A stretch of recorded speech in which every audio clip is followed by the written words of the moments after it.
Ramadan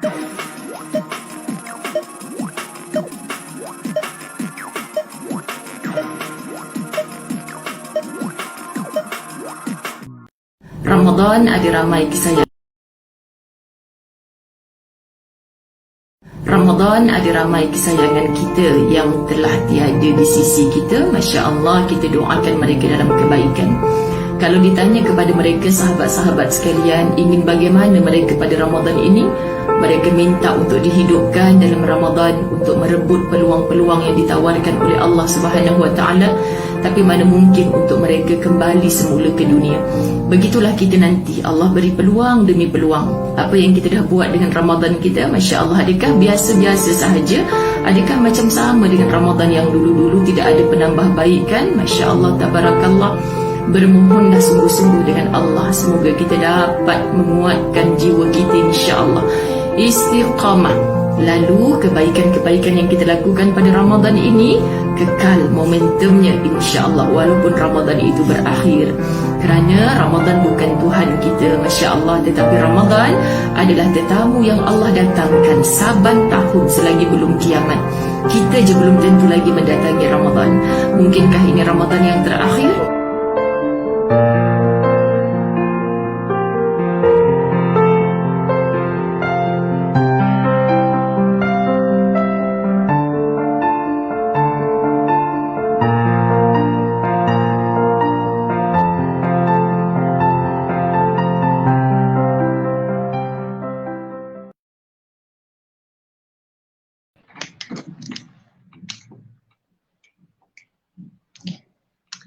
Subhanallah, subhanallah, alhamdulillah, Allahu Akbar.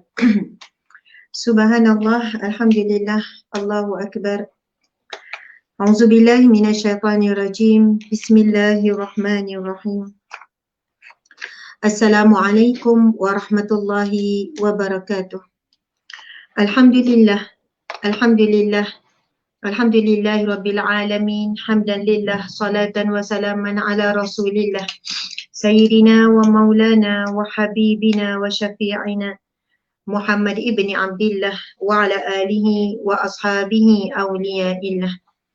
Rabbi syrah lana sudurana wa yassir lana umurana wahlul 'uqdatam min lisanina yafqahu qawlana. Alhamdulillah, muslimin muslimat yang dirahmati Allah sekalian, tengah hari Ramadan, 15 Ramadan, tengah hari 15 Ramadan, alhamdulillah kita berjumpa sekali lagi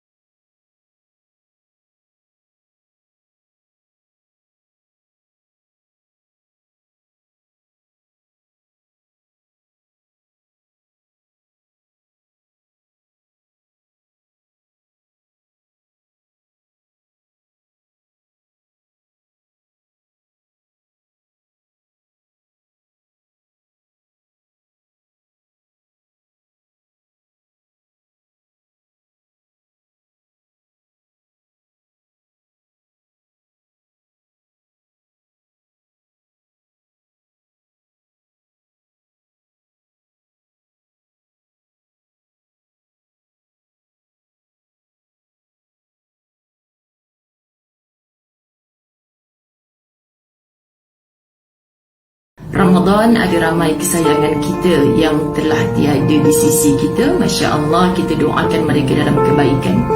Kalau ditanya kepada mereka, sahabat-sahabat sekalian, ingin bagaimana mereka pada Ramadan ini, mereka minta untuk dihidupkan dalam Ramadan, untuk merebut peluang-peluang yang ditawarkan oleh Allah Subhanahu Wa Taala. Tapi mana mungkin untuk mereka kembali semula ke dunia. Begitulah kita nanti, Allah beri peluang demi peluang. Apa yang kita dah buat dengan Ramadan kita, Masya Allah, adakah biasa-biasa sahaja? Adakah macam sama dengan Ramadan yang dulu-dulu, tidak ada penambahbaikan? Masya Allah, tabarakallah. Bermohonlah sungguh-sungguh dengan Allah, semoga kita dapat menguatkan jiwa kita, insya-Allah. Istiqamah. Lalu kebaikan-kebaikan yang kita lakukan pada Ramadan ini kekal momentumnya, insya-Allah, walaupun Ramadan itu berakhir. Kerana Ramadan bukan Tuhan kita, Masya Allah, tetapi Ramadan adalah tetamu yang Allah datangkan saban tahun selagi belum kiamat. Kita je belum tentu lagi mendatangi Ramadan.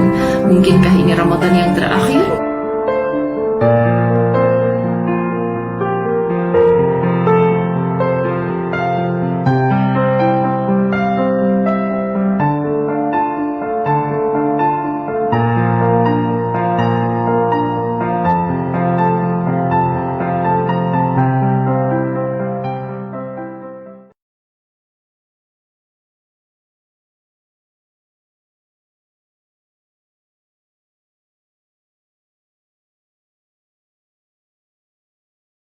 Ramadan ada ramai kesayangan kita yang telah tiada di sisi kita. Masya Allah, kita doakan mereka dalam kebaikan.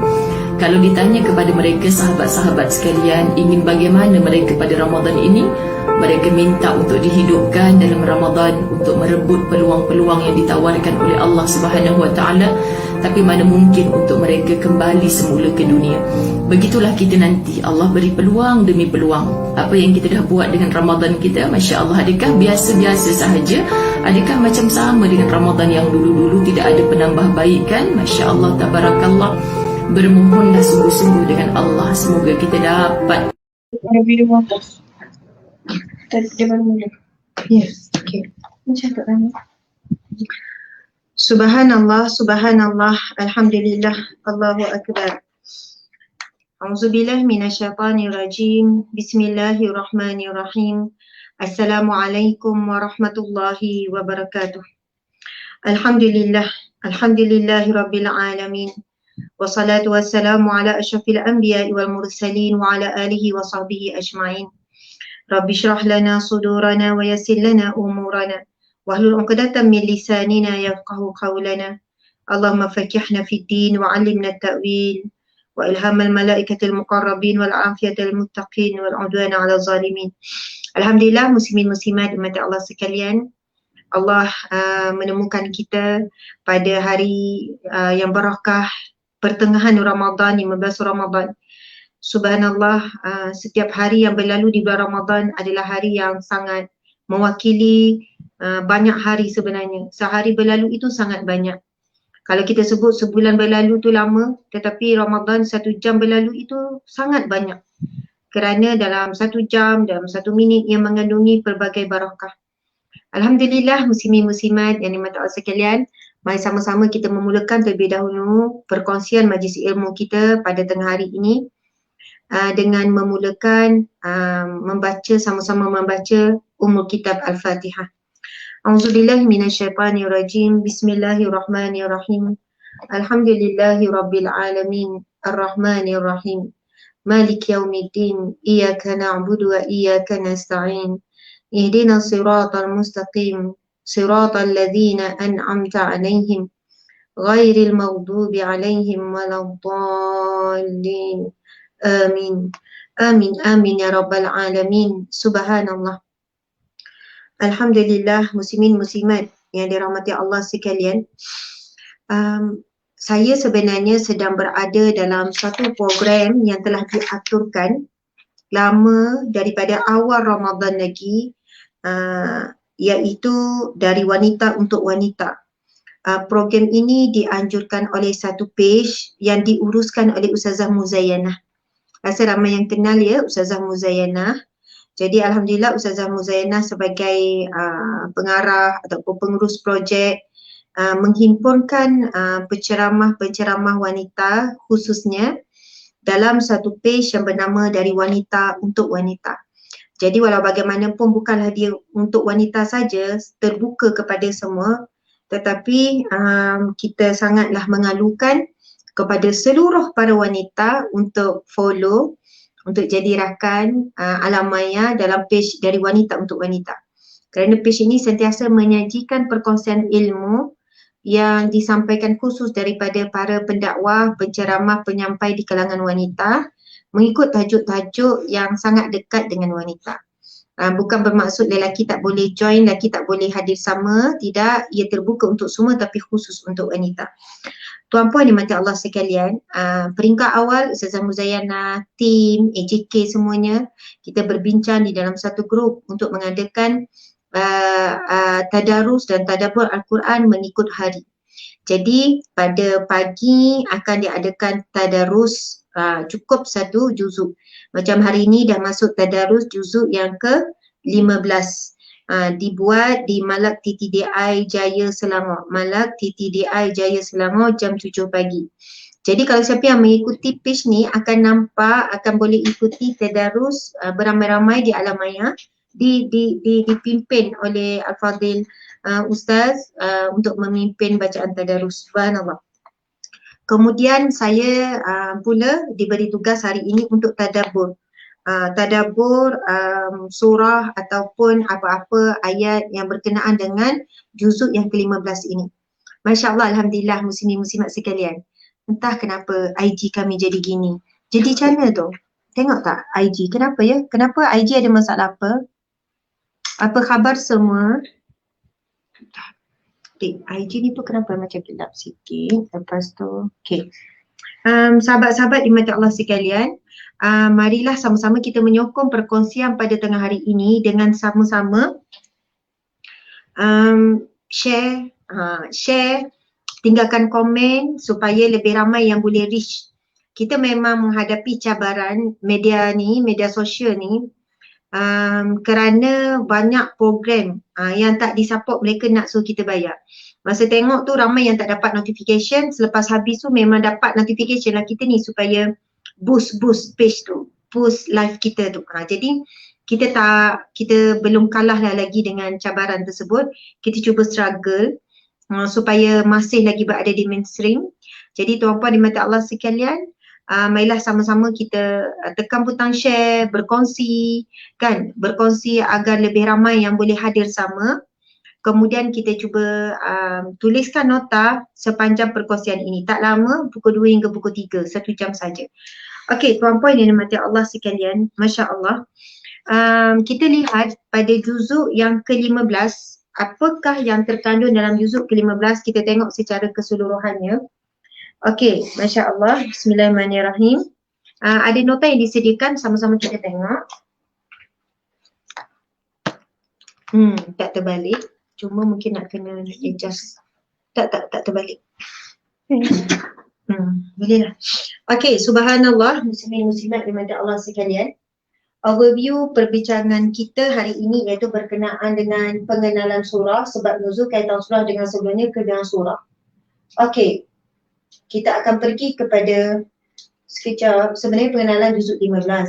Okey, dalam juzuk 15 ada 2 surah, iaitu surah Al-Isra dan surah Al-Kahfi. Dalam juzuk yang ke-15 ada 2 surah. Yang pertama, surah Al-Isra dan surah Al-Kahfi. Masya Allah. InsyaAllah kita akan tengok dulu overview berkenaan dengan surah Al-Isra, pengenalan, sebab nuzul, kaitan surah dengan surah sebelumnya dan surah selepasnya itu Al-Kahfi, dan kelebihan surah. Masya Allah. Baiklah. Pengenalan surah Al-Isra. Ni kenapa ni? Subhanallah. Dan Ustazah rasa tak perlu sambung, dia jadi panas tau. Ni dah 100%. Dan kalau dah separuh, sambung lah. Oh, lepas tu yang ni tak sambung direct Ustazah. Speaker. Oh, sebab sering ingat tadi. Ya. Okay, tolong Cik Syirah naikkan tu. Tolong Syirah naikkan. Okay, subhanallah, muslimin muslimat yang mati Allah sekalian. Sekejap. Okay.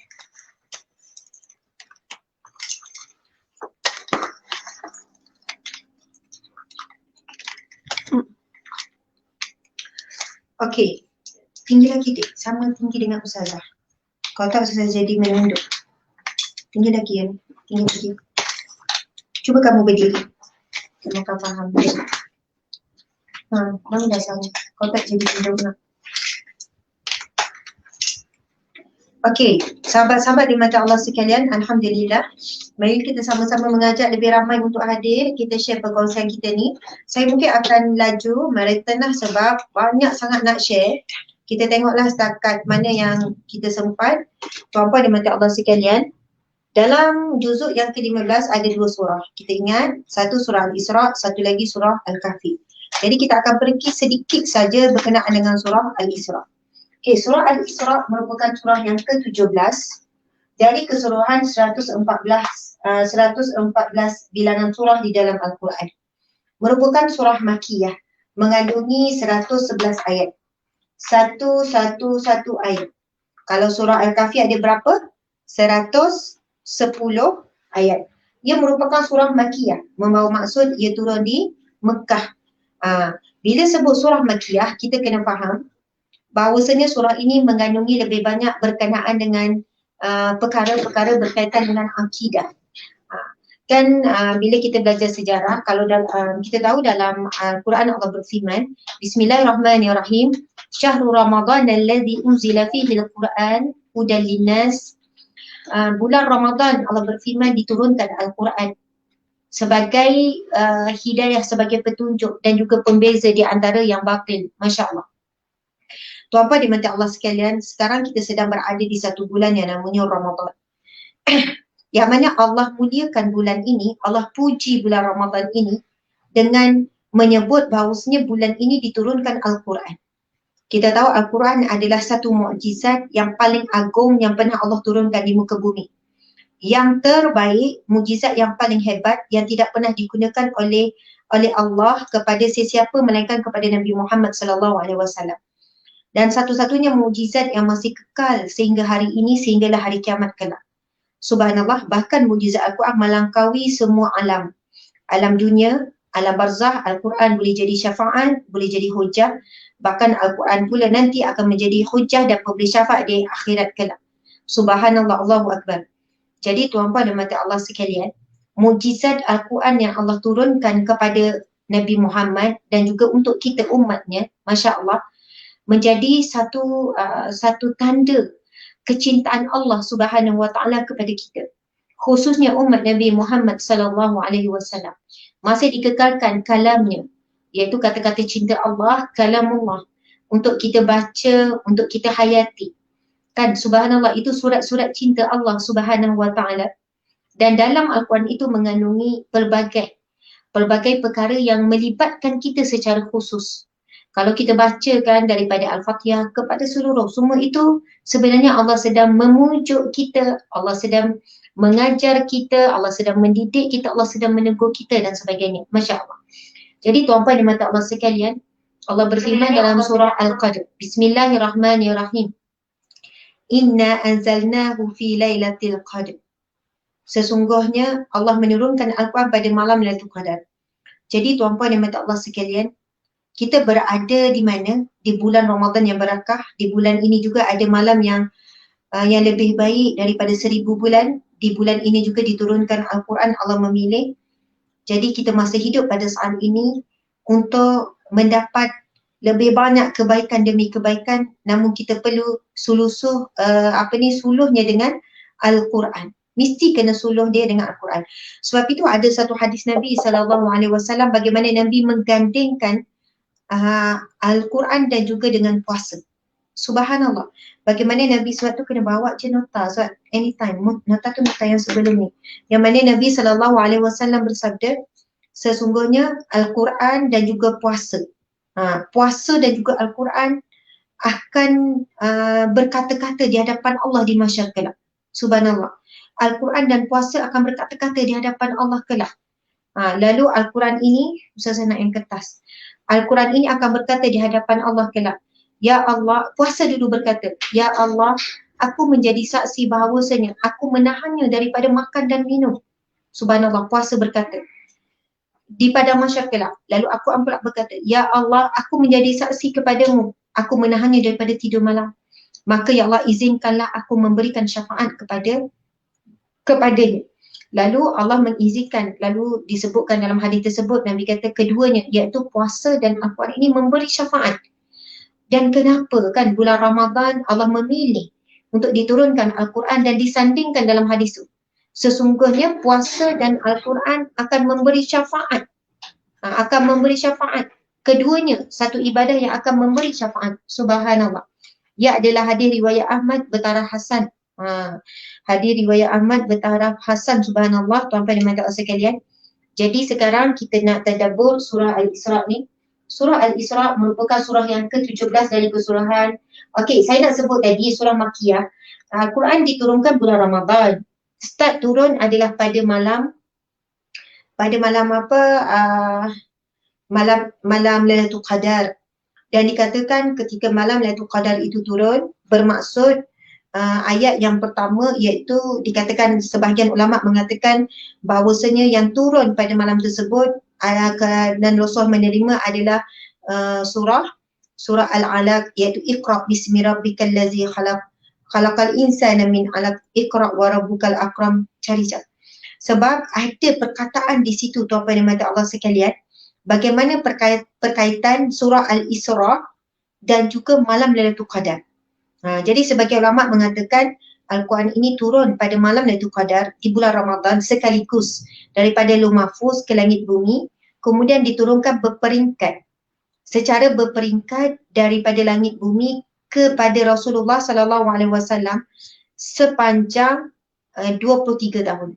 13 tahun Al-Quran itu diturunkan secara berperingkat oleh malaikat Jibril kepada Nabi sallallahu alaihi wasallam ketika berada di Mekah, dan kebanyakannya ayat-ayat berkenaan dengan bab akidah. Kemudian diturunkan secara berperingkat pula bila Nabi hijrah ke Madinah selama 10 tahun. Dan 10 tahun itu tuan-puan sekalian banyaknya melibatkan bab fiqh, bab syariah dan sebagainya. Masya Allah.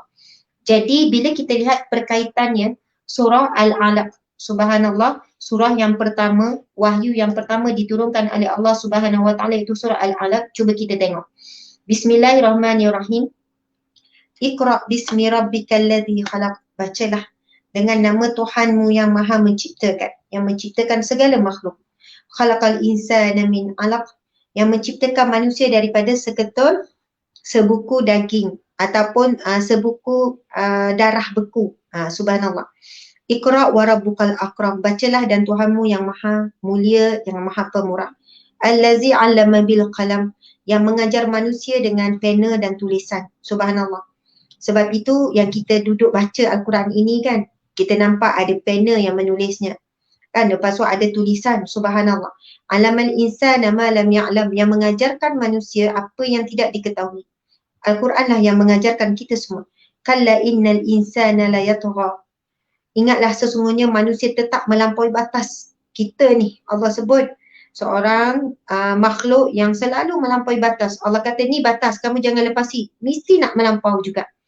Ar-ra'ahu staghna, dengan sebab dia melihat dirinya sudah cukup apa yang dihajatinya. Manusia ni bila dah dapat apa yang dia nak, dia akan melampaui batas. Sebelum dia dapat, dia minta dengan Allah, dia jadi hamba yang baik, tapi bila Allah dah bagi, dia dah cukup, dia mula melampaui, dia lupa kepada pemberi.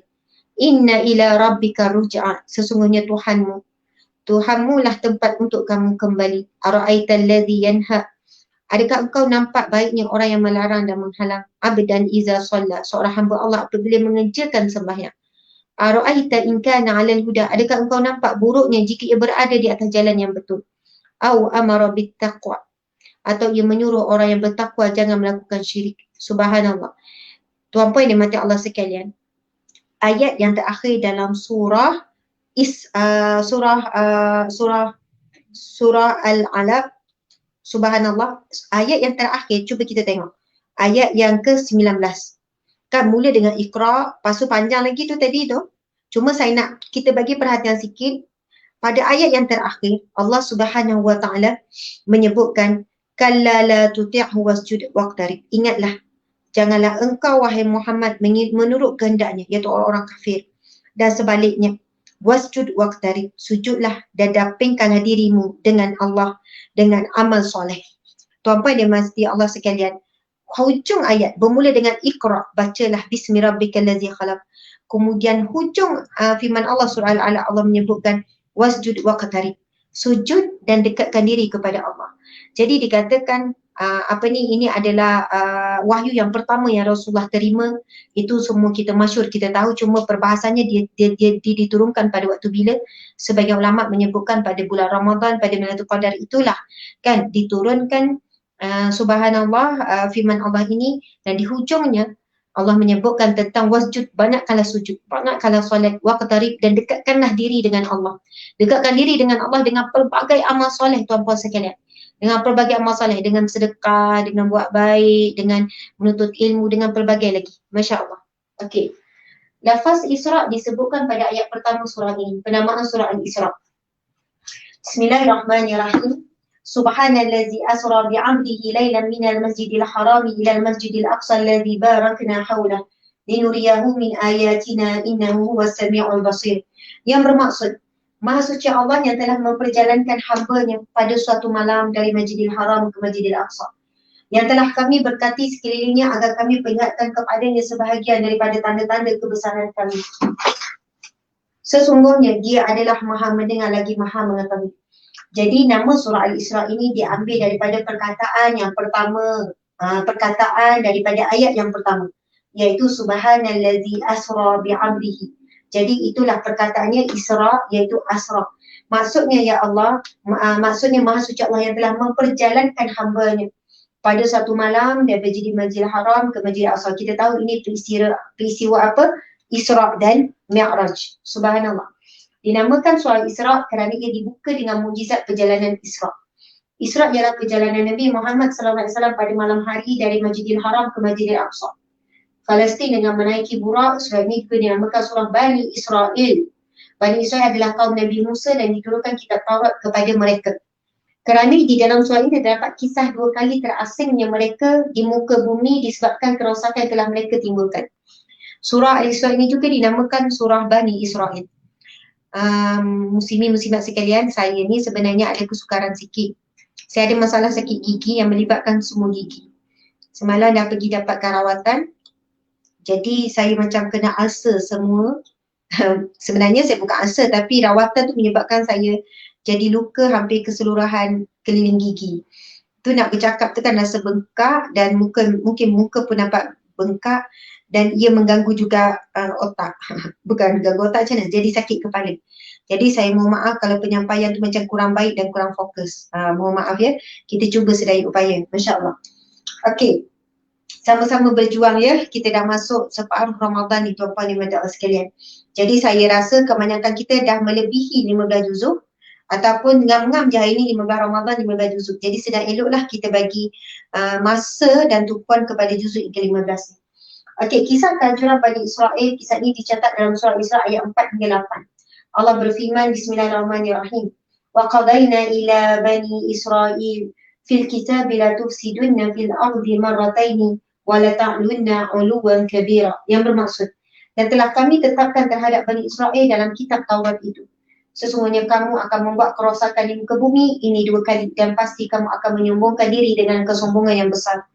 Subhanallah. Maksud 2 kali di sini adalah maksudnya melakukan kesombongan ataupun kerosakan yang sangat dahsyat. Dan daripada kedahsyatan 2 kali itu dia telah menyambung-nyambung sehinggalah pada saat ini. Dan Nabi SAW memberikan kepada kita peringatan tuan-puan dan mati Allah sekalian.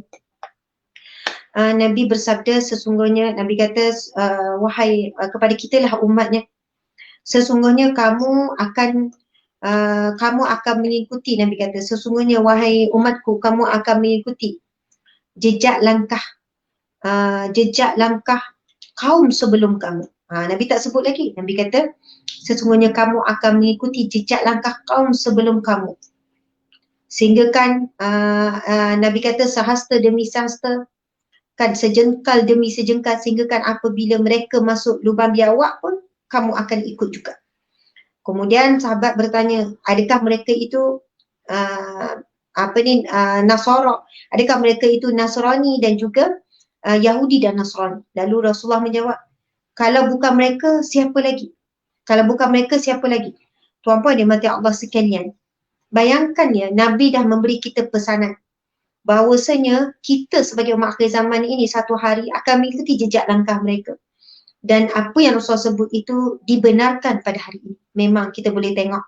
Walaupun kita kata kita ni benci dan Israel, Yahudi, Nasrani itu adalah musuh kita. Tapi perhatikan hari ini cara umat Islam berhibur.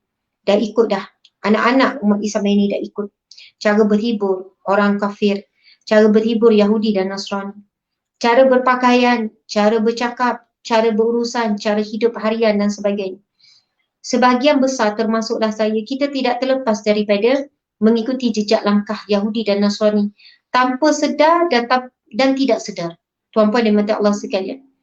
Bagaimana sistem ekonomi kita, bagaimana sistem sosial kita, bagaimana sistem pendidikan kita dibentuk, tuan-puan dan mati Allah sekalian. Bagaimana sistem pemerintahan negara kita, bagaimana sistem dalam kekeluargaan kita dibentuk. Na'udzubillahi min zalik. Kadang-kadang kita rasa kita tidak terkena pun serpihan yang disebutkan dalam hadis Nabi. Tetapi pemikiran kita belum lagi mungkin benar-benar bersih daripada pengaruh mereka. Na'udzubillah min zalik. Hari ini kita sangat takut tengok umat Islam bercakap walaupun sangat liberal, sekular, feminisme, hedonismnya dan sebagainya. Tapi mereka tidak merasakan pun itu adalah daripada pengaruh daripada Yahudi dan Nasrani. Bahkan mereka mengatakan ini adalah Islam. Inilah Islam yang sebenar dan sebagainya. Nauzubillah min zalik. Okey, tuan-tuan dimati Allah sekalian. Kita tengok antaranya firman Allah Subhanahu wa taala.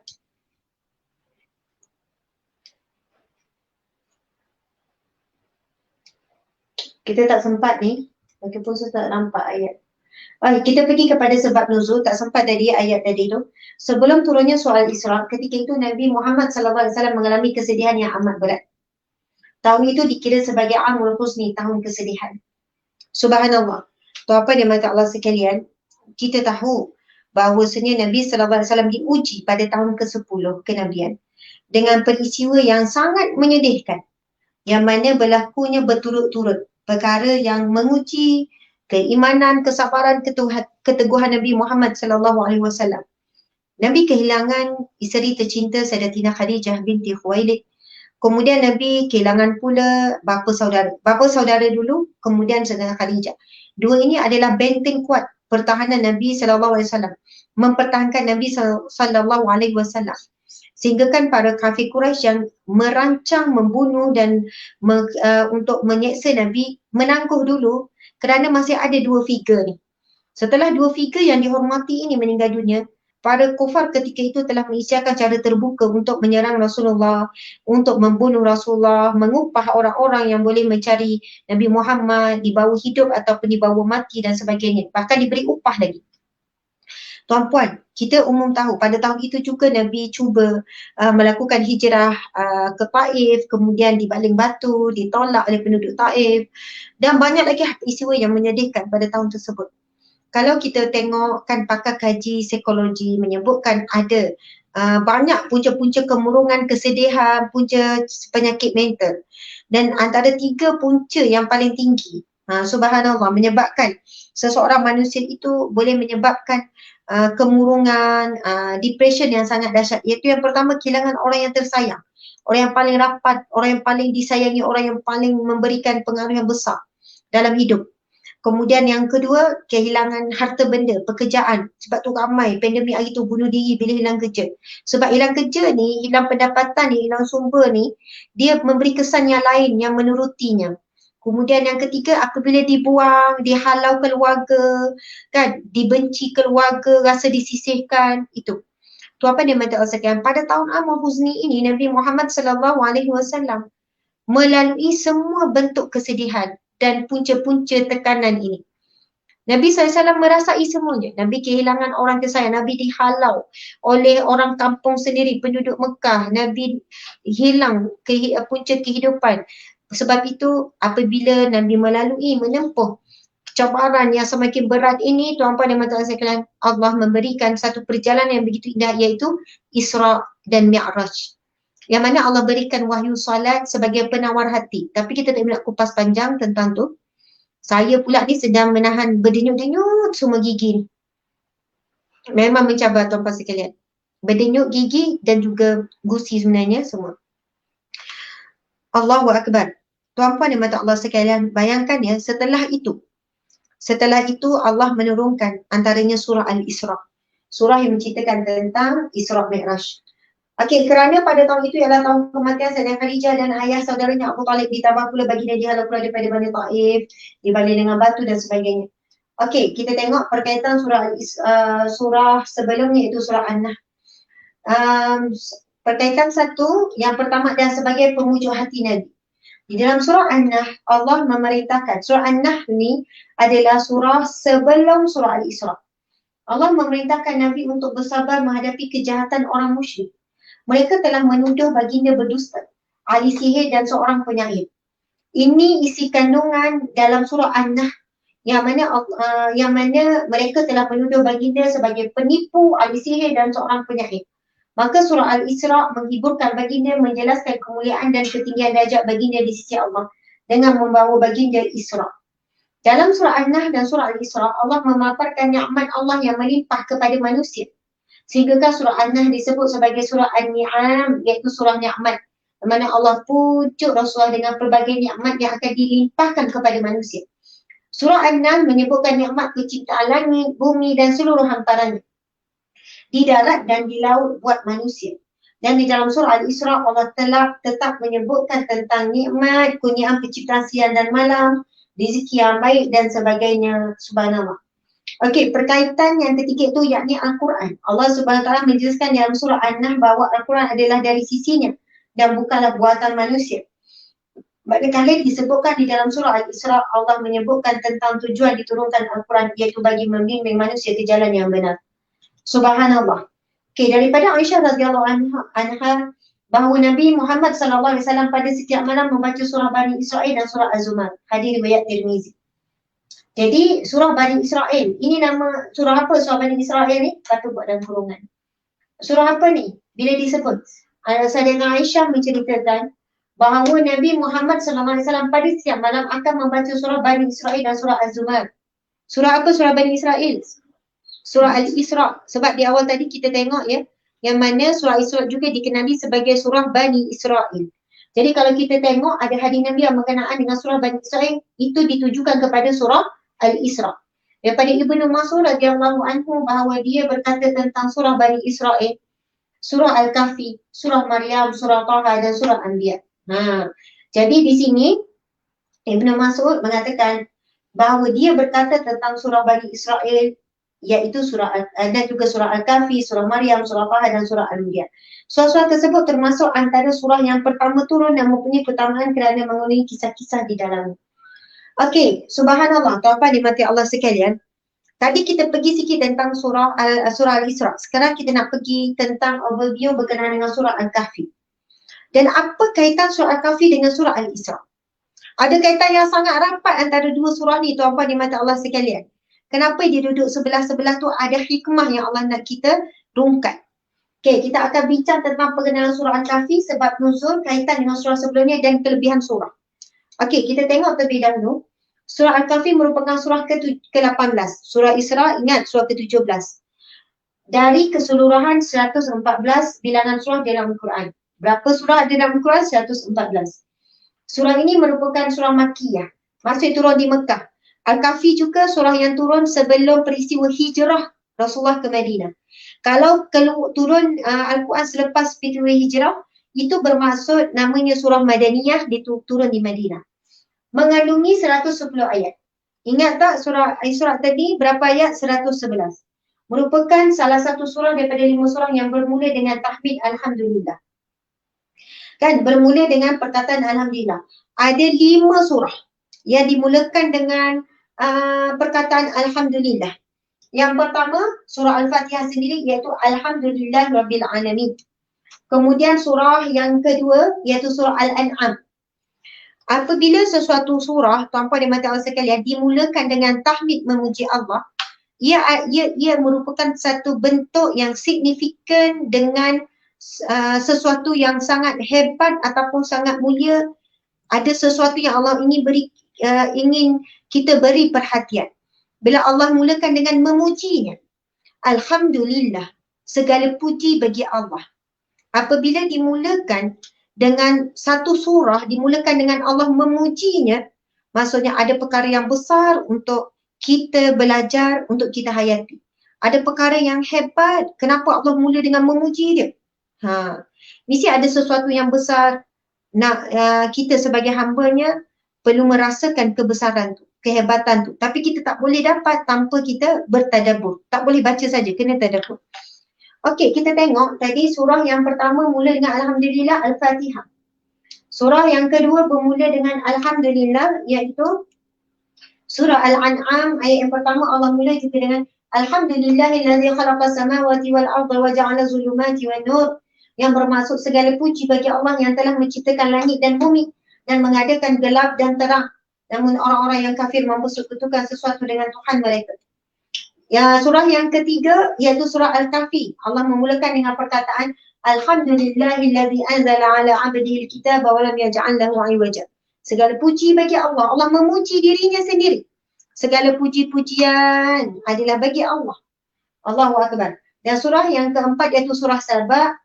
Allah berfirman, Bismillahirrahmanirrahim. Alhamdulillahillazi lahu ma fis samawati wa ma fil ard wa lahul hamdu fil akhirah. wa huwal hakimul khabir.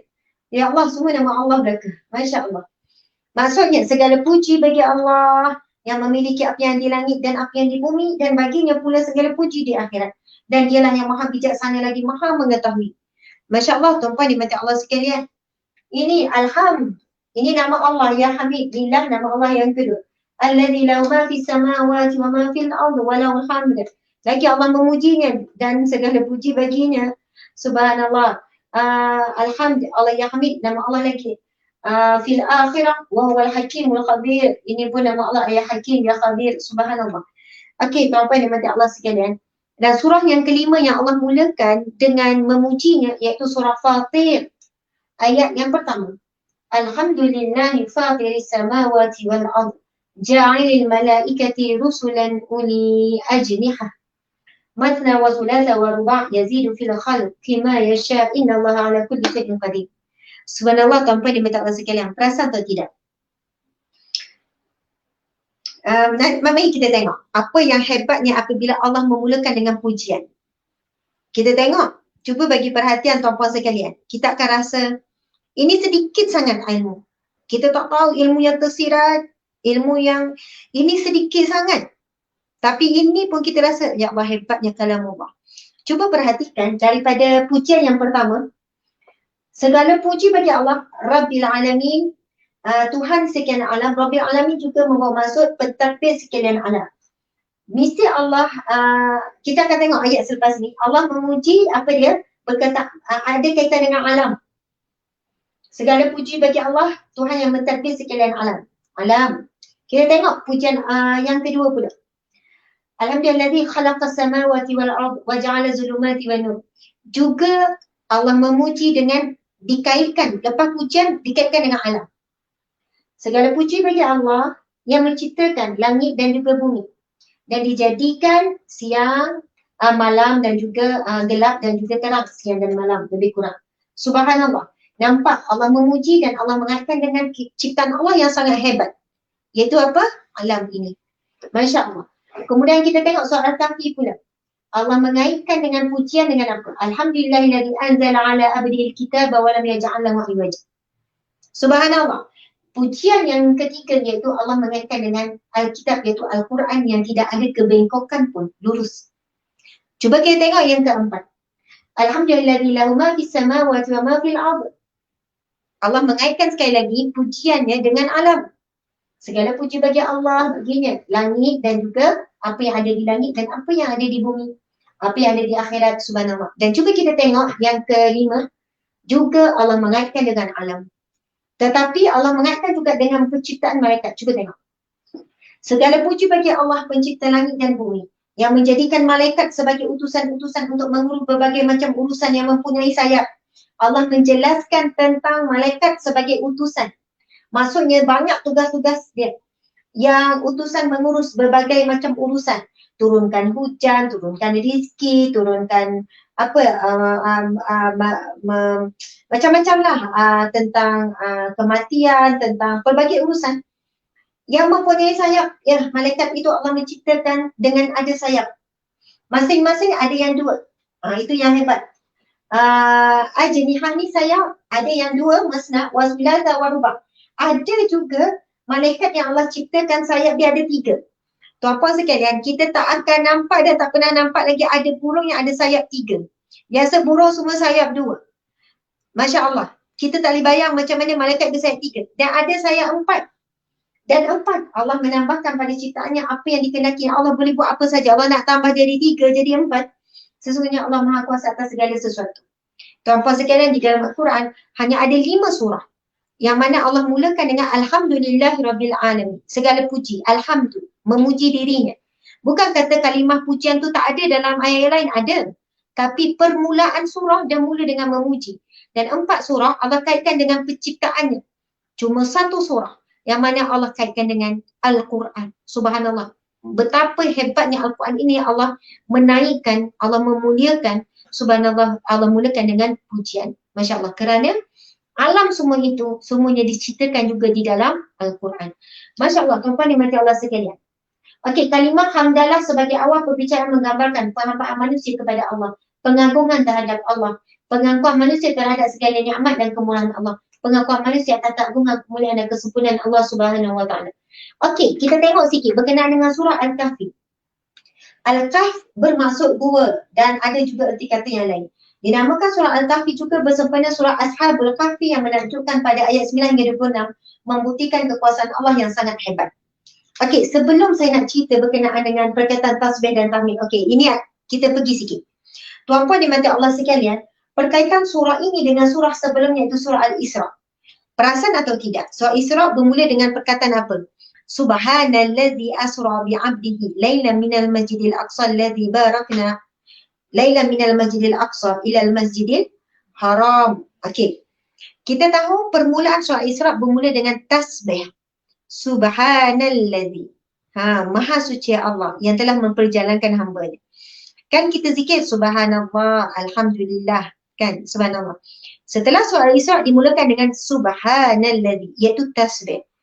Surah Al-Kahfi pula bermula dengan alhamdulillah, subhanallah. Okey, kita tengok. Subhanallazi asra bi'amdihi lailan minal masjidil haram ilal masjidil aqsa alladzi barakna hawlahu. Okey, surah Al-Isra diawali dengan tasbih. Manakala surah Al-Kahfi pula diawali dengan tahmid. Masya Allah, segala puji bagi Allah. Tasbih dan tahmid merupakan dua kata yang sentiasa beriringan. Sebagai contoh, di dalam sebuah teks hadis Nabi menyebutkan subhanallah wa bihamdi. Subhanallah wa bihamdi. Subhanallah.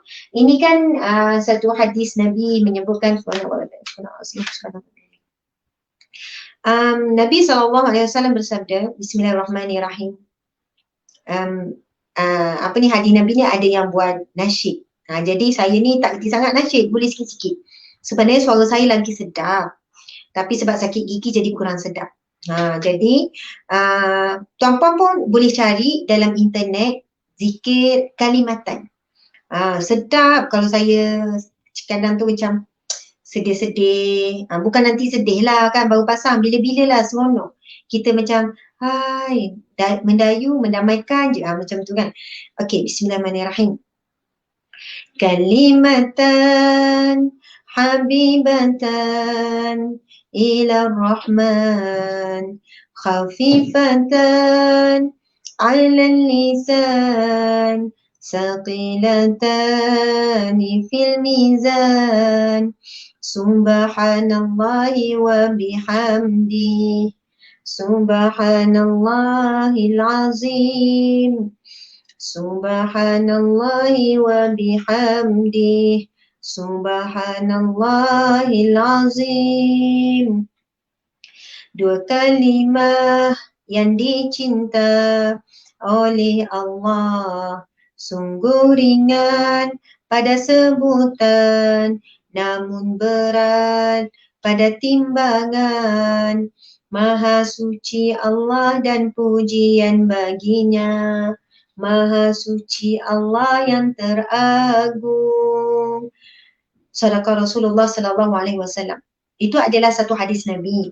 Kalimatani, dua kalimah, habibatani ila Rahman, yang sangat dicintai oleh Allah ya Rahman. Khafifatani ala lisan, yang sangat ringan pada lidah. Saqilatani fil mizan, dan ia sangat berat pada timbangan amal soleh. Mizan besok di mahsyar kelak, apa dia, zikir apa? Yang Nabi kata dua kalimah yang ringan pada lidah, berat pada mizan, sangat dicintai oleh Allah. Dan siapa yang banyak berzikir dengan zikir ini, bukan dia menarik cintanya manusia, tetapi ia menarik cintanya Allah, sebab ia adalah zikir yang Allah sangat cinta. Subhanallah. Apa dia? Dua zikir ni, subhanallah wa bihamdi, subhanallahil azim. Dua zikir tu tuan-puan yang mati sekalian. Jadi di bulan Ramadan khususnya, di bulan lain umumnya, perbanyakkanlah seharian kita membaca zikir ni. Nabi kata ringan je pada lidah, tapi ia sangat berat pada timbangan mizan besok. Tapi tuan-puan sekalian, kita susah juga nak istiqamah. Cuba ya, kita cuba. Antara zikir yang kita tambah dalam harian kita memperbanyakkan ialah subhanallah wa bihamdi subhanallahil azim. Masya Allah. Okey, muslimin muslimat dimati Allah sekalian. Jadi kita tahu ini zikir yang antara yang paling utama. Okey, subhanallah wa kulli alhamdulillahilladzi lam yattakhiz waladan wa lam yakul lahu. Okey, baiklah. Puan-puan dimati Allah sekalian. Ini adalah kita kata Kita nak share banyak, tak sempat. Tinggal masa 10 minit. Tapi saya nak cerita pada tuan-puan sekalian. Antara asbab nuzul. Sebab nuzul turunnya dua surah ini. Dia saling berkait dua surah ini. Surah Al-Isra dan juga surah Al-Kahfi ini saling berkait. Kerana kedua surah ini menjawab tentang satu pertanyaan, bukan satu sebenarnya, 3 pertanyaan kaum Yahudi terhadap Rasulullah. Dan hasil daripada 3 soalan kaum Yahudi kepada Rasulullah ini, tuan-puan sekalian, saya masih menunduk. Kena tinggi sikit lagi. Okey, hasil daripada 3 pertanyaan ni, tuan-puan sekalian, ada ujian yang berat kepada Rasulullah sallallahu alaihi wasallam. Okey, mari kita tengok kisahnya.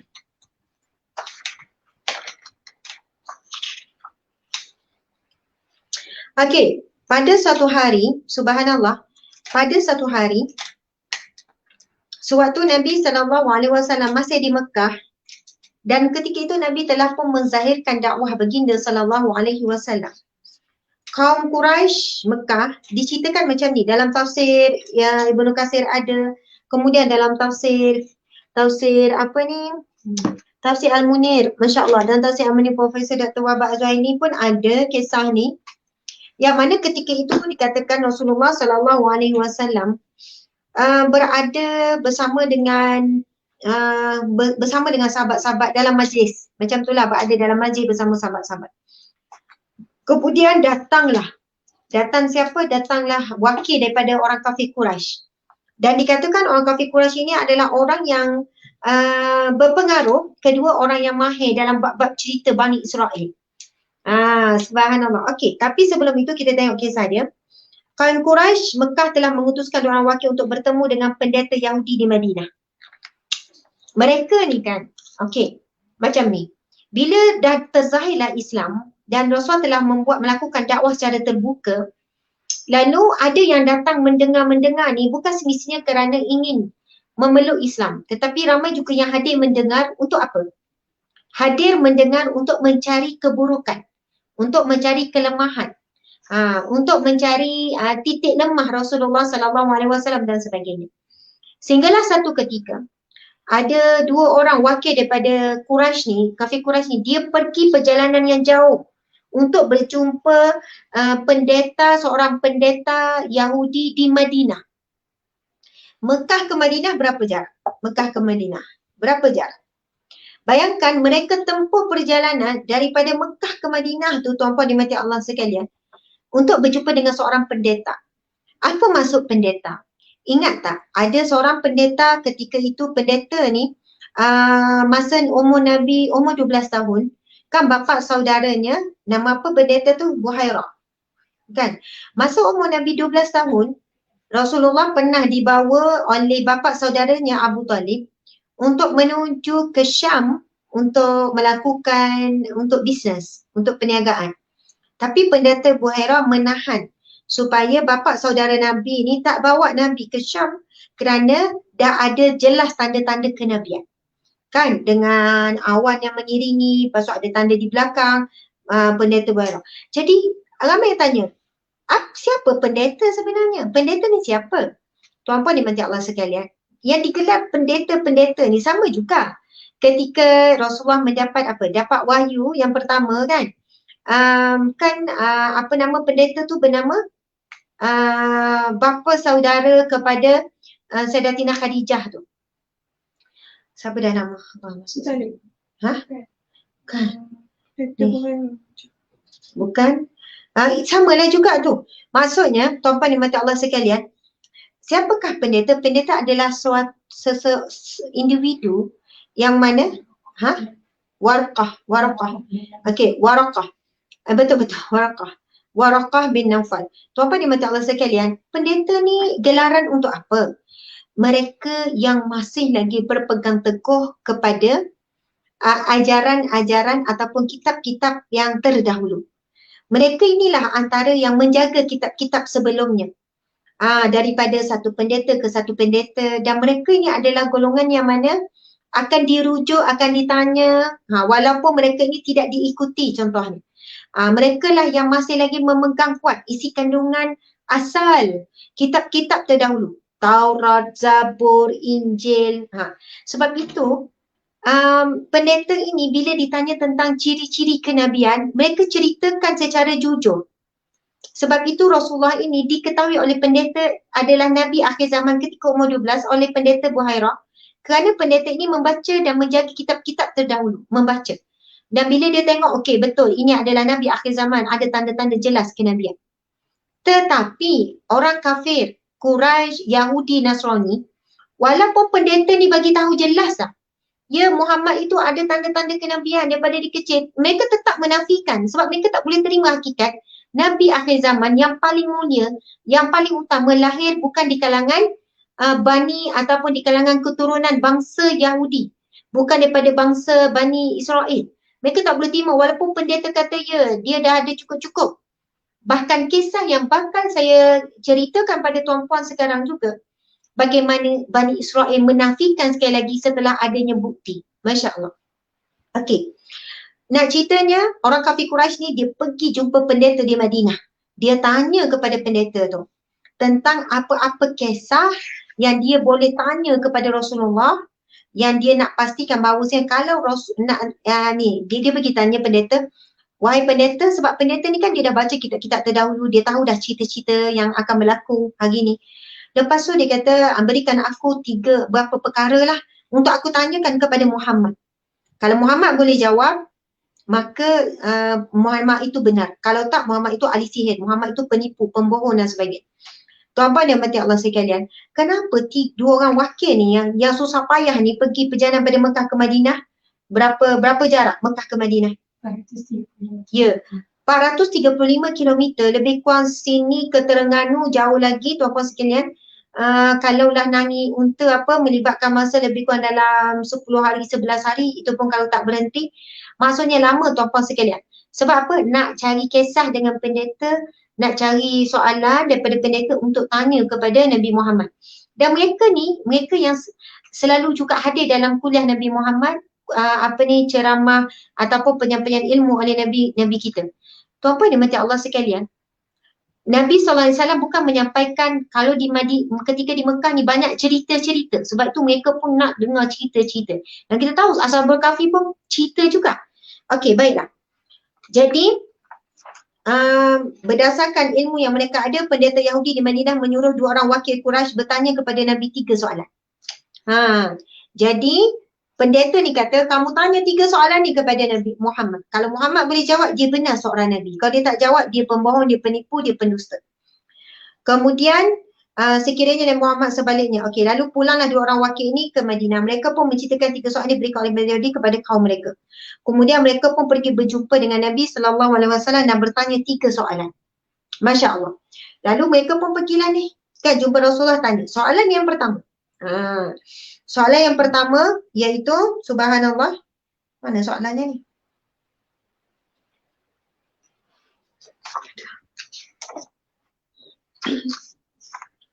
Tak ada kat sini soalannya. Tapi saya ingat soalan tu. Cuma saya nak tengok kat sini. Pertanyaan tentang Tak ada kat sini soalan.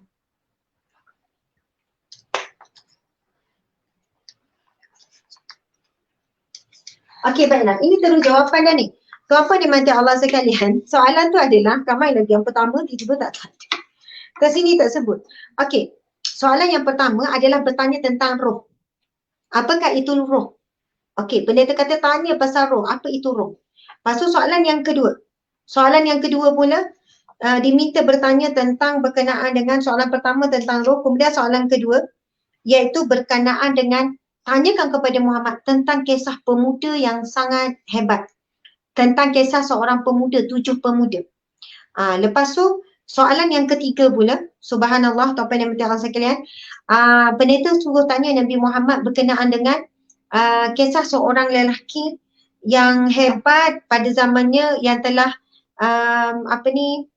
telah menentang satu makhluk yang jahat. Macam itulah. Dan tuan-puan dan puan-puan sekalian, ketiga-tiga soalan itu Nabi jawab dalam surah ni, surah Isra dan surah Al-Kahfi. Namun ada ujian kepada Nabi SAW ketika itu.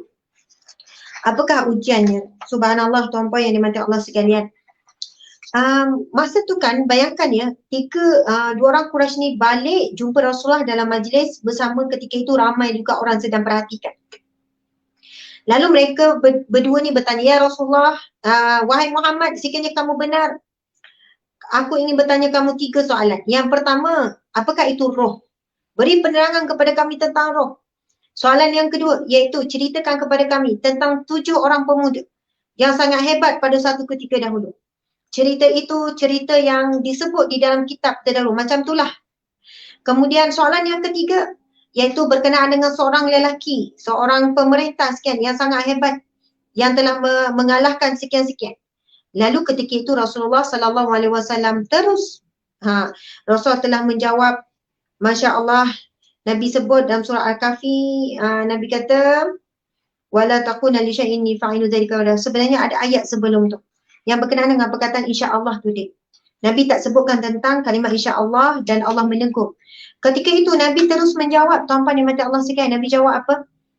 Baik, aku akan jawab besok. Masya Allah. Nabi masa tu bila ditanya begitu, Nabi kata, baik, aku akan jawab besok.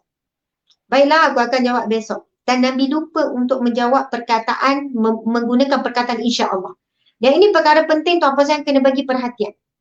Masya Allah, 3 soalan dia tanya dan Nabi spontan ketika itu Nabi jawab, aku akan jawab besok soalan kamu. So Nabi belum dapat jawapan lagi ni. Masa tu belum turun lagi jawapan ni. Tuan-tuan yang mati Allah sekalian. Dan Allah uji Nabi kita, Nabi Muhammad SAW. Allah tak turunkan jawapan melalui malaikat Jibril. Dikatakan oleh sebagian ulama, ini antara pendapat yang kuat.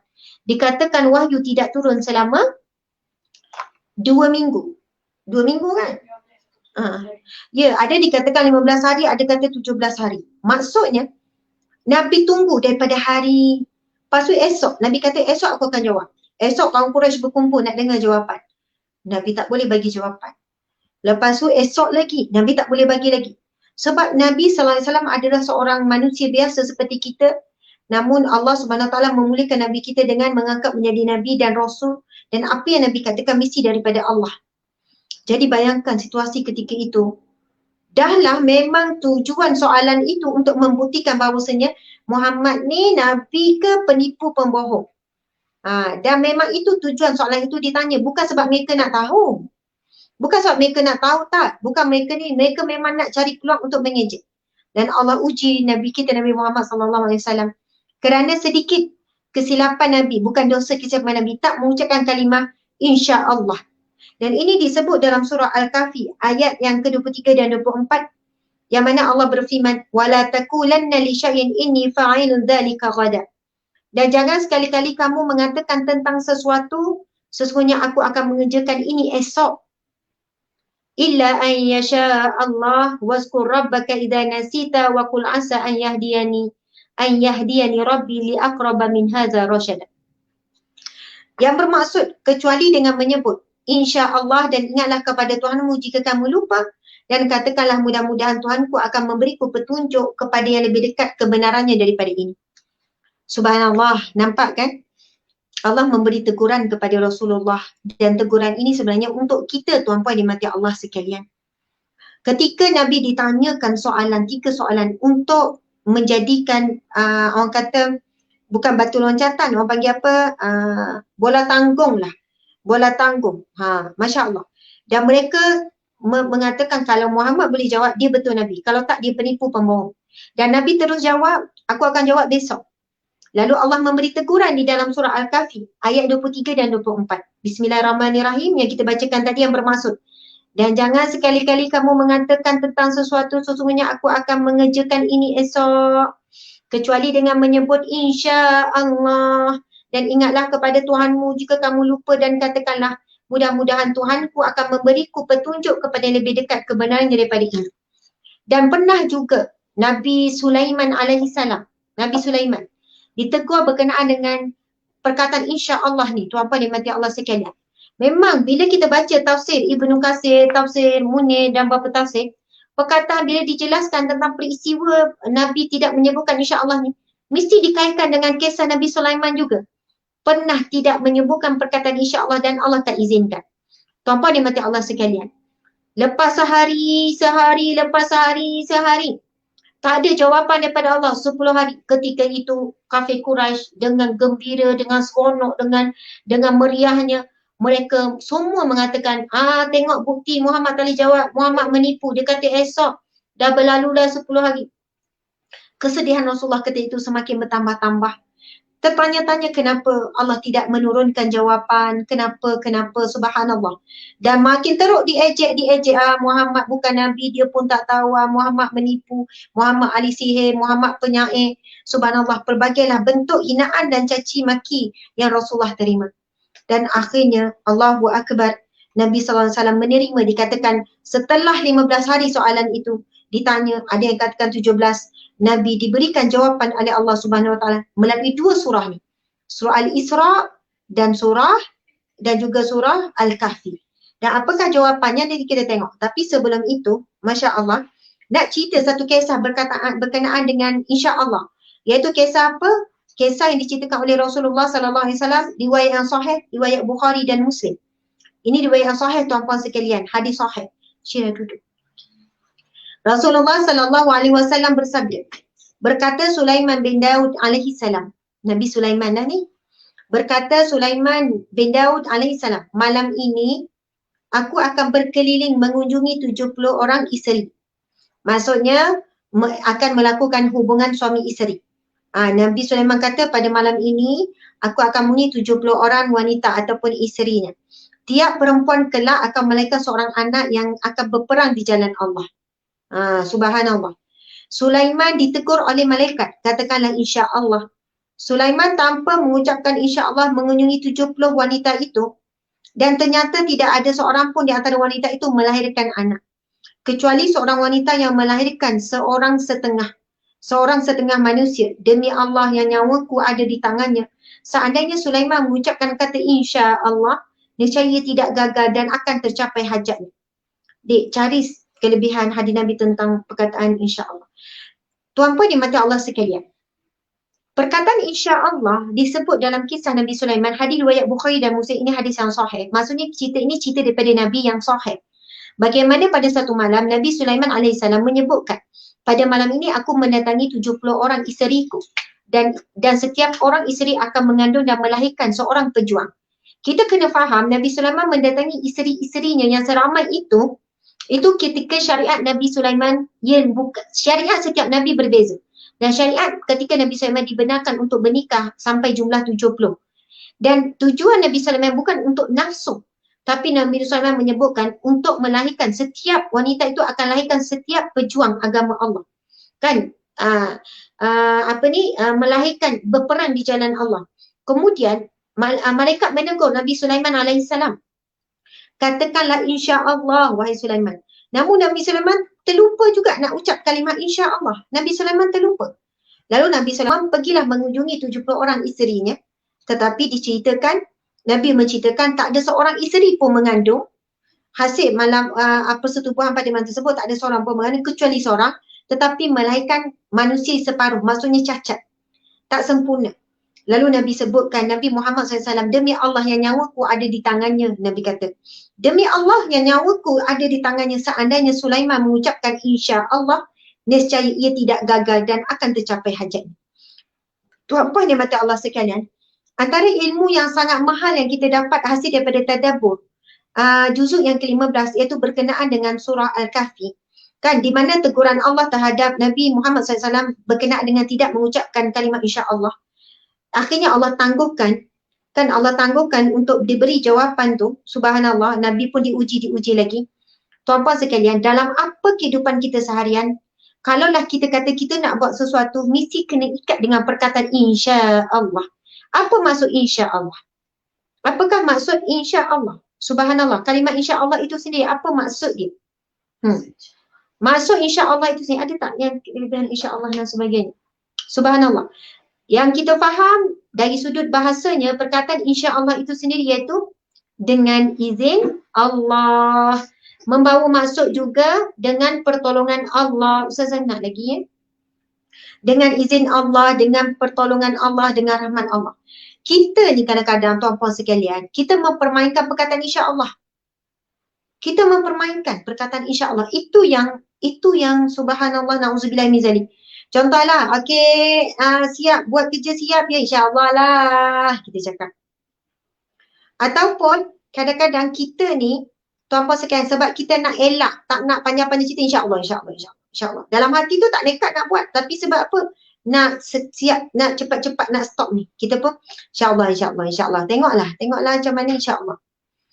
Kadang-kadang pula kita ni tuan-puan dimati Allah sekalian, bila orang sebut insyaAllah kita tak puas hati. Contoh kita kata, bayar tahu hutang 10 hari bulan. Bayar tahu hutang 10 hari bulan. Kita pun jawab insyaAllah, insyaAllah. Orang tu tak puas hati. Jangan nak insyaAllah, insyaAllah aja. Janji? Kita kata janji. InsyaAllah. Tak nak insyaAllah aja. Janji. Soalannya janji tu lebih kuat daripada insyaAllah. Sebab kita tak faham. Tuan-puan dimati Allah sekalian, insyaAllah, subhanallah. InsyaAllah adalah satu kata-kata yang terkandung, subhanallah, yang terkandung di dalamnya perkara yang sangat luas. Antaranya adalah Mufassir Ibnu Jarir At-Tabari dalam kitab Jami'ul Bayan menjelaskan. Subhanallah, insya-Allah itu sendiri bukan hanya bermaksud dengan izin Allah. Di dalamnya terkandung makna paling tidak 4 hal. Pertama, manusia memiliki ketergantungan yang tinggi atas perancangan dan ketentuan Allah. Kedua, menghindarkan kesombongan apabila tercapai sesuatu yang kita rancang tu. Ketiga, menunjukkan ketawadukan kita terhadap Allah dan juga terhadap manusia. Keempat, kita sangat optimis dengan Allah, sangat positif. Subhanallah. Jadi tuan-puan yang mati Allah sekalian, bila kita kata okey, contohlah kita cakap macam ni. Esok petang malam ni buka puasa ni Umi nak masak special nasi ayam. Umi nak masak special nasi ayam. Tuan-puan yang mati Allah sekalian. Kemungkinan besar bila kita dah berjaya masak nasi ayam sedap, kita lupa untuk memuji Allah. Kita rasa kita lah yang buat sedap. Tengoklah siapa masak. Umi buat kan sedap kan. Ini gini. Tapi kita kena ikat. Sebab belum tentu lagi. Kita kena ikat. InsyaAllah malam ni Umi nak buat nasi ayam. Dengan izin Allah, membawa masuk juga dengan pertolongan Allah, dengan redha Allah, dengan rahmat Allah, Umi nak buat nasi ayam. Tapi kita tak sebutlah ayat tu. Tapi seolahnya begitu. InsyaAllah Umi nak buat nasi ayam untuk buka puasa ni. Automatik insyaAllah apa yang kita buat itu dapat rahmat, pertolongan, redha, barakat Allah. Sebab kita masa merancang dah sebut nama Allah. Masa rancang dah sebut awal-awal dengan nama Allah. Tuan-puan sekalian, kalau apa yang kita rancang itu baik, mesti Allah akan tolong. Mesti Allah akan permudahkan. Kita akan dimudahkan oleh Allah Subhanahu Wa Taala. Allahu Akbar. Jadi 3 soalan itu dijawab oleh Allah Subhanahu Wa Taala dalam surah. Yang pertama, pertanyaan kaum musyrikin, pertanyaan tentang Ashabul Kahfi. Sorry. Iaitu pertanyaan yang perkataan kedua, pertanyaan kaum musyrikin. Pertanyaan yang pertama antaranya adalah 3 soalan itu bertanya tentang Ashabul Kahfi dan Allah Subhanahu Wa Taala menjawab hasibta anna ashabal kahfi wa rakim kan min ayatina ajaba. Adakah engkau menyangka bahawa kisah Ashabul Kahfi dan Ar-Rakim itu saja yang menakjubkan? Subhanallah, Allah menjawab 3 soalan. Yang pertama, salah satunya Allah jawab dalam surah Al-Kahfi iaitu berkenaan dengan Ashabul Kahfi. Kemudian pertanyaan yang kedua itu pertanyaan tentang roh. Ini dijawab dalam surah Al-Isra ayat 85. Wa yas'alunaka 'anir ruh, dan mereka bertanya kepadamu tentang roh. Mana jawapan ni? Sebab ni soalannya, jadi tak beri jawapan. Mereka bertanya tentang roh dan jawapannya memang Allah jawab. Sesungguhnya roh itu adalah urusan Tuhan, urusan Allah, dan adalah lagi penjelasan. Dan soalan yang ketiga itu pertanyaan tentang Zulkarnain. Wa yas'alunaka 'an Dzilqarnain. Mereka akan bertanya kepada Muhammad tentang Zulkarnain. Subhanallah. Jadi Allah menjawab tentang roh di dalam surah Al-Isra iaitu Qul ruhu min amri rabbi wa ma utitum minal ilmi illa qalila. Inilah jawapan Allah di dalam surah Al-Isra. Nampak kan 3 soalan tu ditanya. Yang pertama tentang Ashabul Kahfi, Allah jawab. Kemudian Allah sebut mereka bertanya tentang roh dan mereka bertanya tentang Zulkarnain dan Allah menjawab. Katakanlah roh itu termasuk urusan Tuhanku dan tidaklah kamu diberi pengetahuan melainkan sedikit. Kemudian Allah menjawab 2 pertanyaan berikutnya dalam surah Al-Kahfi sehingga terzahir kaitan antara kedua surah tersebut. Kisah Ashabul Kahfi yang tadi itulah Lepas tu ayat yang ke-26 Allah menjawab tentang Zulkarnain. Bismillahirrahmanirrahim. Qulillahu a'lamu bima labithu lahu ghaibus samawati wal ard. Absir bihi wa asmi. Sorry. Ini berkenaan dengan Ashabul Kahfi berakhir pada ayat ke-26. Tapi kisah Zulkarnain pada ayat 83 dan 90 sehinggalah ayat 98 menceritakan tentang Zulkarnain. Bismillahirrahmanirrahim. Qul sa'atlu 'alaikum minhu dzikra. Qala hadha rahmatun min rabbi fa idza jaa wa'du rabbi ja'alahu dakka wa kana wa'du rabbi haqqan. Maksud start pada ayat 83 sampai 98. Tapi tak ada, kamu tak ambil ayat yang Zulkarnain tu. Subhanallah, katakanlah aku akan bacakan kepadamu kisah tentang ni. Tentang siapa? Bermulalah kisah Zulkarnain tu apa sekian daripada ayat 83 hingga 98. Masya Allah. Ni kan Zulkarnain membina dinding dan sebagainya. Jadi itulah antara perkaitan surah Al-Isra dan surah Al-Kahfi, perkaitan ilmu pengetahuan. Dan Subhari menyebutkan ketika turun firman Allah surah Al-Isra ini orang-orang Yahudi berkata, Qad utina Taurah fiha min kulli syai'. Kami telah diberi Taurat yang dalamnya terdapat pengetahuan tentang segala sesuatu. Kemudian turunnya firman Allah dalam surah Al-Kahfi ayat 109 yang bermaksud, sekiranya lautan menjadi tinta untuk menulis kalimat-kalimat Tuhanku. Sungguh habislah lautan itu sebelum habis kalimat-kalimat Tuhanku. Meskipun kami datangkan tambahan sebanyak itu pula. Subhanallah. Bayangkan ya, subhanallah, dalam surah Al-Isra orang Yahudi kata, sesungguhnya kami telah diberi Taurat yang di dalamnya terdapat pengetahuan tentang segala sesuatu. Kerana mereka menafikan Al-Quran, mereka tak boleh terima Rasulullah sebagai Nabi, mereka mendustakan Al-Quran. Kemudian Allah menjawab kepada kata-kata mereka itu dalam surah Al-Kahfi ayat 109 dengan Allah berfirman, katakanlah sekiranya lautan menjadi tinta untuk menulis kalimat-kalimat Tuhanmu. Nabi kata, Rasulullah, Allah berfirman kepada siapa? Kepada Nabi Muhammad. So Nabi berkata, katakanlah wahai Muhammad. Maksudnya nak menjawab ni bila orang kafir Quraisy, orang Yahudi kata Taurat tu dah mengandungi segala sesuatu, semua lengkap dah ilmu dalam Taurat tu.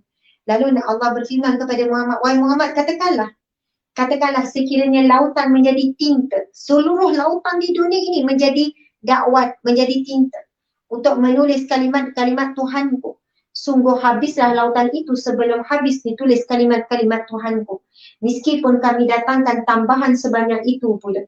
Subhanallah, nak bagi tahu, memang takkan habis kalimat, tanda-tanda kebesaran Allah takkan habis.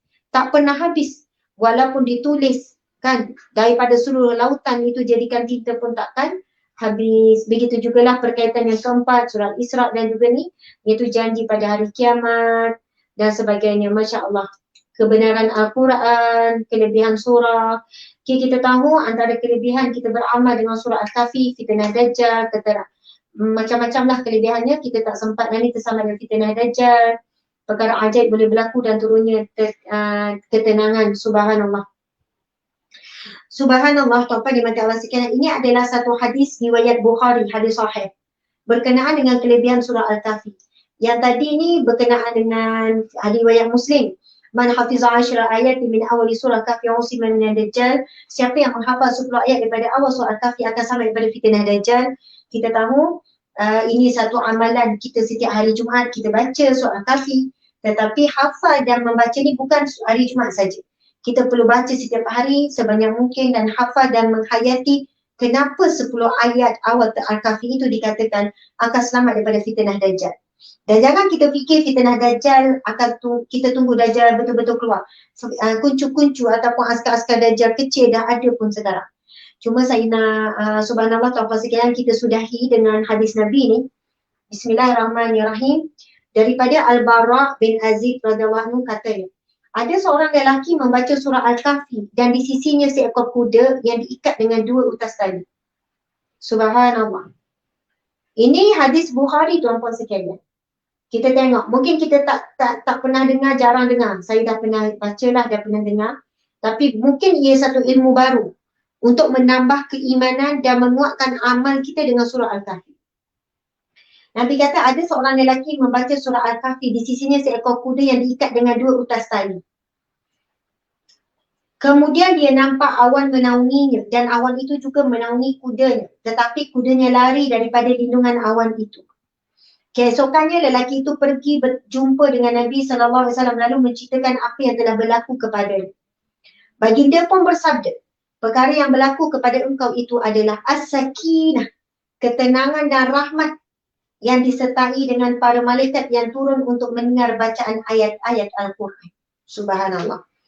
Tuan-puan dimati Allah sekalian, Nabi menceritakan apabila seorang sahabat cerita, Ya Rasulullah, semalam ketika aku sedang membaca surah Al-Kahfi, dan ketika itu ada seekor kuda yang diikat dengan 2 tali. Dan ketika dibaca, subhanallah, apa yang berlaku, awan menaungi kuda dan dirinya. Kemudian kudanya pun lari. Kemudian ditanya pada Rasulullah, Rasulullah kata, sebenarnya apa yang berlaku kepadamu itu diturunkan as-sakinah. Iaitu rahmat Allah turun, ketenangan turun. Dan para malaikat berada bersama denganmu. Sebab itu, kuda tu lari bertebaran kerana melihat ramainya malaikat yang turut hadir sama. Tuan-puan dimati Allah sekalian, itulah dia. Kelebihan membaca surah Al-Kahfi. Adakah nak tunggu hari Jumaat je baca? Tak. Kita boleh baca juga setiap hari. Tapi memang hari Jumaat ada khusus disebutkan tentang sunat membaca surah Al-Kahfi. Jadi kelebihan membaca surah Al-Kahfi antaranya adalah ketika kita membaca, para malaikat akan menyertai kita. Dan dinaungi oleh rahmat Allah, ketenangan dan sebagainya. Masya Allah, Allahu Akbar.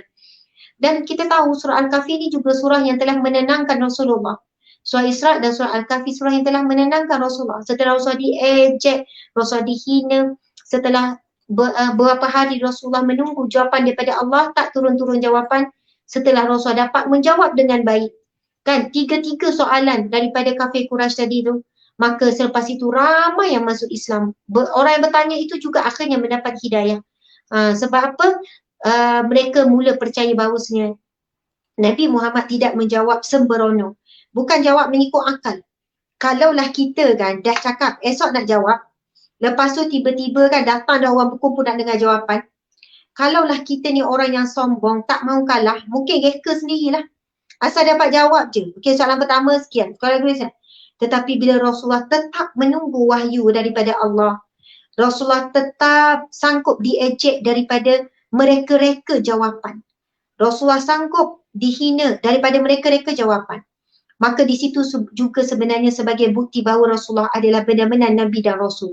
Yang bercakap hanya bergantung kepada wahyu. Bila Allah tak turunkan wahyu, Nabi takkan memandai-mandai menjawab. Nabi lebih sanggup dihina, diejek, diperolok-olokkan daripada mereka-reka jawapan. Subhanallah, akhirnya mereka melihat betapa Nabi SAW seorang yang amanah. Nabi benar-benar Nabi akhir zaman, tidak akan bercakap melainkan daripada wahyu daripada Allah. Tidak akan bercakap kerana nak menjaga maruah diri, tidak. Tak akan menjawab kerana nak jaga kedudukan diri, tidak. Nabi sanggup dihina daripada mereka-reka jawapan. Maka subhanallah, tuan-tuan yang Allah sekalian, bila Allah turun jawapan, datanglah sakinah, ketenangan, kebahagiaan. Dan kebahagiaan itu bukan kerana peribadi Rasulullah. Rasulullah tidak pernah rasa sedih kerana Rasulullah dihina, dicaci, diseksa. Rasulullah tak pernah sedih. Yang Rasulullah bimbang adalah Islam itu dihina. Apabila Islam itu terhalang untuk sampai kepada orang-orang yang mencaci dan menghina. Nabi tak pernah merasa kesal. Tuan-puan sekalian, sekiranya Nabi minta dengan Allah bala tentera yang hebat turun daripada langit, dan Allah akan beri. Apa sahaja yang Nabi minta daripada dunia, Allah akan beri. Tapi Nabi tak pernah minta untuk kepentingan dirinya. Dan apa yang Nabi lakukan semuanya adalah untuk Islam, untuk Allah, supaya dakwah itu sampai kepada kita pada hari ini. Dan kita dapat pengajaran yang bererti pada hari ini. Antaranya adalah kalimah insya-Allah. Subhanallah, muslimin-muslimat dimati Allah sekalian. Begitulah, saya dah hampir setengah jam dalam sakit-sakit gigi, sengal-sengal pun. Alhamdulillah Allah berikan kekuatan.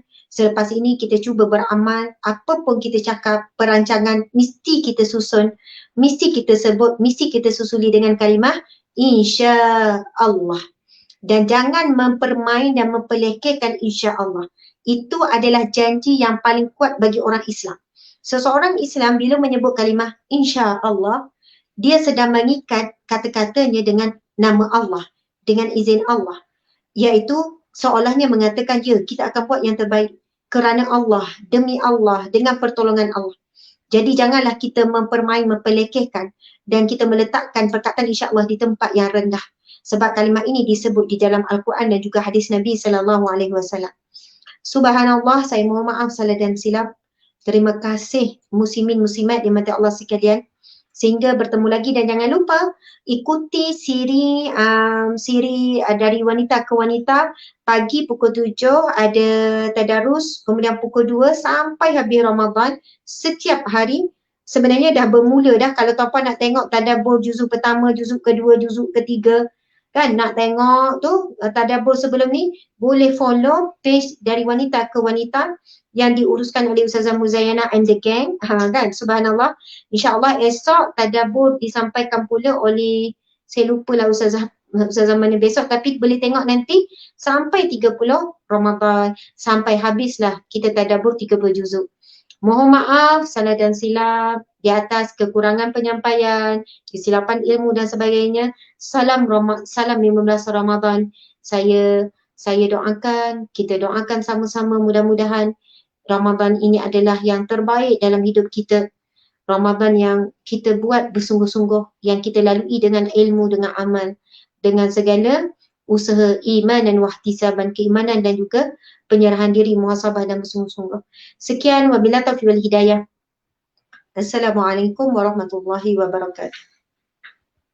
Kita tangguhkan majlis